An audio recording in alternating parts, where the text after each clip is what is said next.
I'm Pastor Sami, and I'm so glad you've decided to join me again for another special message about this week's Gospel reading. Now this week, we have a reading from Mark chapter 13. And I mentioned that because Mark only has 16 chapters. So we're almost at the very end of the story, which is a weird way to enter a story, but that's what we have for this week.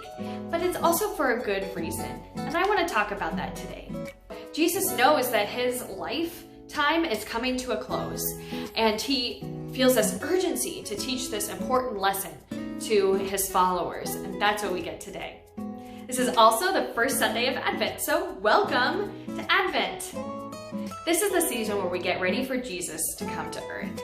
And usually we think about Jesus coming as a little baby at Christmas, and we love that story, and with good reason. Who doesn't love a story about a sweet baby? But there's also this promise that Jesus is going to return again in glory. He will be a full-grown person as far as we understand it, and he will come back to earth after his resurrection, of course.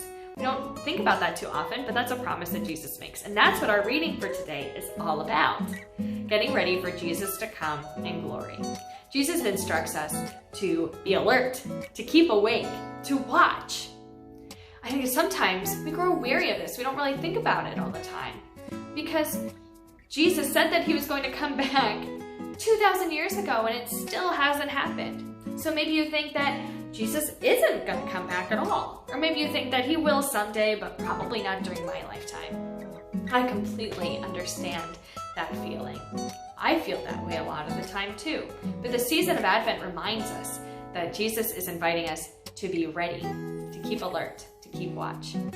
Now, I don't want you to think that it's like when your parent sends you to your room and you have to go and clean up, but maybe you get distracted, you start to play with your toys instead of clean them up, and then you hear them walking down the hallway closer to your room, and like, oh no, I was supposed to be cleaning up. So you grab everything and shove it into a closet or under the bed. So you are found busy and looking like you were doing what you were supposed to the whole time. That's not how Jesus is. He doesn't need to find you busy in order that you won't get in trouble when he returns. That's not the image of God that we have. We know that God isn't like that. But what we know is that Jesus is inviting us to keep alert and to keep watch. There's this word that helps me understand this. And it's not in the English language, but it's an Inuit word. And this word is ikstrapak. This word, ikstrapak, has a very specific meaning.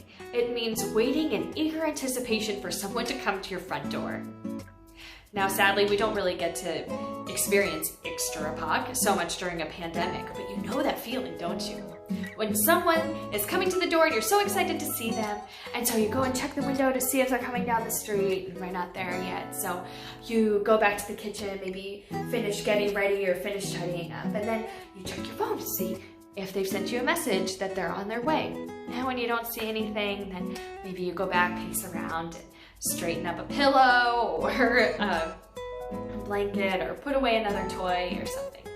Get ready for that person to come.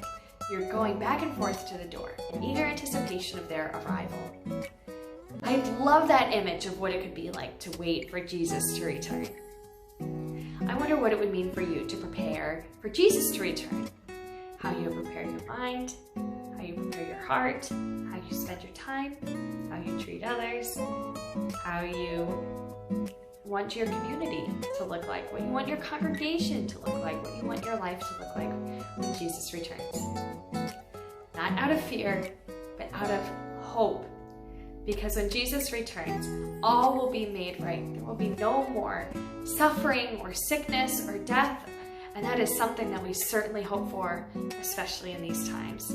And you're invited to do just that. That's it for this time. See you next time.